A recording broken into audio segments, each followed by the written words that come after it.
The shaman's path is one of healing, one of guiding.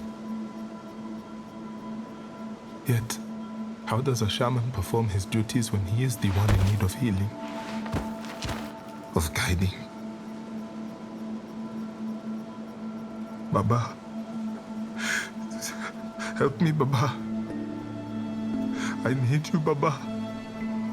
Tales of Kenzera Zhao is an upcoming Metroidvania adventure created by Surgeon Studios. The team is led by Abubakar Salim, who is best known for his previous work on the Assassin's Creed series, as well as some acting gigs on TV shows such as Jamestown and Raised by Wolves.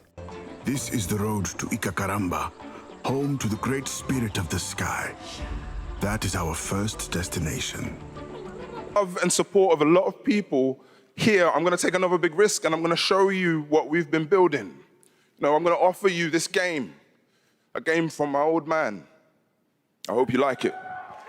Now, you have likely heard about Tales of Kenzera Zhao already. That's because the game made a splash during the Game Awards in December when it was first announced. But underneath the whole Metroidvania approach, Tales of Kenzera is an exciting game due to its setting. As a South African, there's a lot going on under the surface that I can't wait to dive into. That's because this game is heavily inspired by Africa and its cultures, something that seldomly happens in video games. My name is Zhao, a shaman of Kenzera.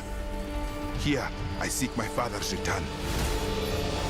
First off, it is important to discuss what Tales of Kenzera Zhao is about. After losing his father, Zhao sets off to find Kulunga, the god of death, in order to bring his spirit back, essentially bringing him back to life. Anyone who has lost something or someone they loved before would know this pain. Even for a moment, we all have that thought, what if I could bring them back? It is a heartbreaking realization and a typical stage of grief everyone goes through. The loss of his father, named Baba in the game, is also inspired by Abubakar Salim's real-world loss. While inspired isn't really the best word to use here, but the game's story is about loss, grief, and that journey we all go through while processing it. Going into Tales of Kenzera Zhao, he knew he wanted to hit home and touch on a sensitive topic.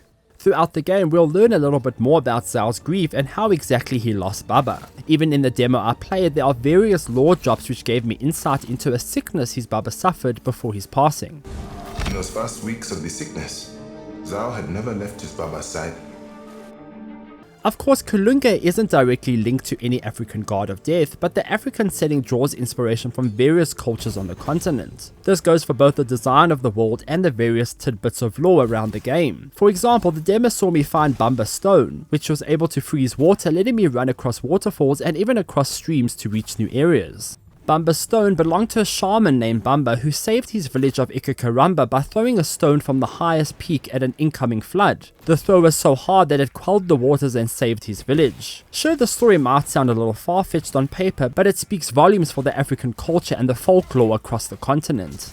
Even living in South Africa, you come into contact with all these wonderful stories all the time. Most infamous is, of course, the Tokoloshe. This dwarf-like spirit has haunted South African children for decades now. People believe it arrives during the night to scare children, and in order for you to sleep peacefully, you need to heighten your bed by putting it on bricks. Zulu people are especially known for sharing this superstition about this fictional character. They believe shamans conjure up the Tokoloshe to harm enemies. The Tokoloshe also eats people's toes when they hang off the side of the bed. Again, this has been a heavy influence around the world and even resulted in movies and songs. In Tales of Kenzera Zhao, the Tokoloshe is a small annoying little creature that attacks you and explodes into a cloud of smoke when killed. Tokoloshe, tricksters corrupted by their lingering circumstance. They have abandoned their jesting nature for spite. Do not underestimate them, Zhao.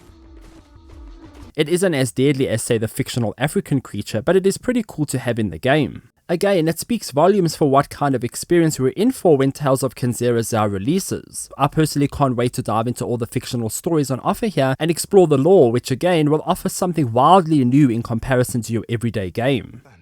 Apart from its heavy African paint, Tales of Kenzera Zhao is also a typical Metroidvania game. The game encourages exploration and backtracking to previous areas to overcome previously locked rooms and locations. When it comes to the combat, Zhao is equipped with a sun and a moon mask. These masks can be switched at any time and offer completely different combat styles. For example, the moon mask relies on ranged attack damage. He can shoot enemies from afar with the blue spirit-like attack. I was also able to use Bamba Stone while wearing the moon mask. With it, I could freeze enemies in place by just throwing the stone at them.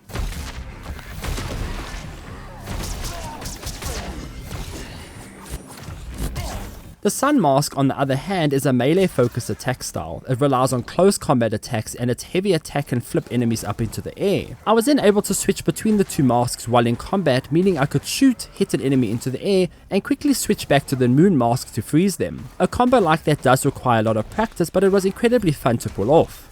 Zhao also has a robust skill tree that evolves his attacks as the game goes on. It was limited in the demo, but it will be interesting to see how versatile the playstyles go later into the game. My only concern I have now is how close Tales of Kenzera Zhao is releasing to the most recent Prince of Persia: The Lost Crown. The games are pretty much the same thing when it comes to the gameplay loop. One is just based in Africa, so I worry about Metroidvania burnout at this stage. But we do have a few months to go before Tales of Kenzera Zhao releases on 23 April. I can personally tell you that the African inspiration will be a heavy driver for me in this game. Everything from the voice work to the lore and the world has a touch of Africa in it. That alone makes me very excited to play it. It also almost feels personal to a certain degree, and I'm also excited to see what the rest of the world thinks of our home.